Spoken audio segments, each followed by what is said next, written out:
I've always loved Samsung TVs, but I feel like there's been one feature that Samsung has purposely left out of their TVs that can limit the experience on the Apple TV. Because of that, I've thought to myself, the next time I buy a TV, it probably won't be Samsung. It'll probably be an LG or a Sony. But Apple just announced that there's a new feature in the new Apple TV that will make Samsung TVs potentially so much better.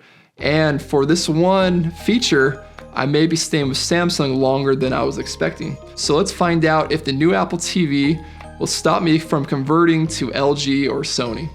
All right, let's get going. First update for the Apple TV, which is actually a big deal for Apple because they hardly ever do this, is they lower the price that it costs for the Apple TV. Instead of being $150 for the base model, now it's $129. And for the higher option, instead of being $200, it's only $150, which is a big deal. And in the $150 option, there are 3 features included in that that's not in the base option.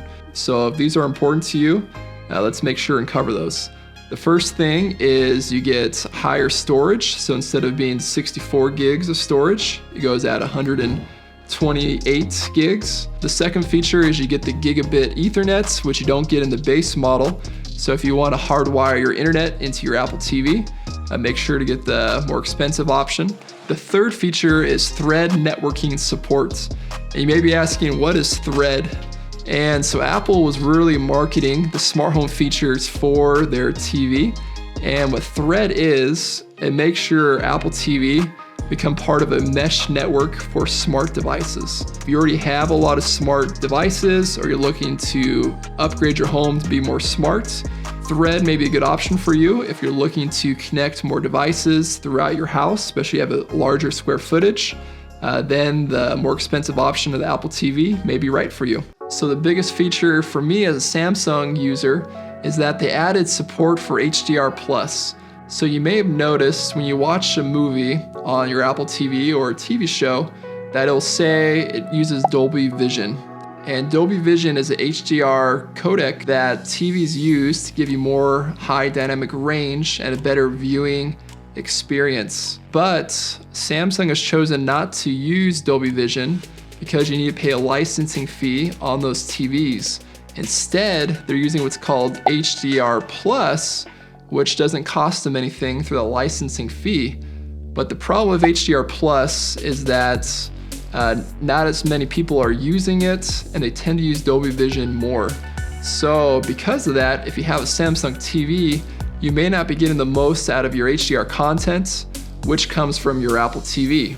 So having HDR10+ is potentially going to be huge for us who watch TV on a Samsung TV. But the real question will be, even though Apple TV supports HDR10+, we have to see if that will be content that you can consume. For instance, Apple Movies is showing Dolby Vision.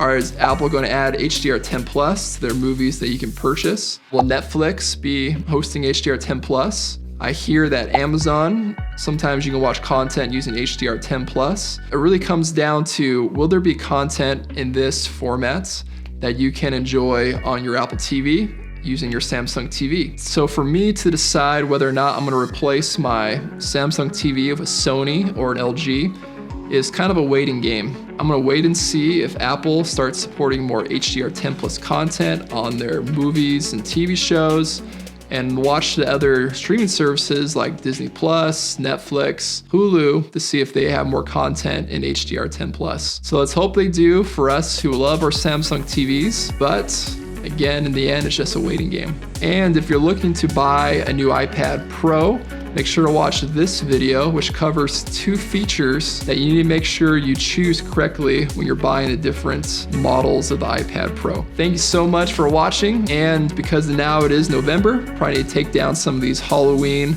decorations. All right, thanks so much. Bye-bye.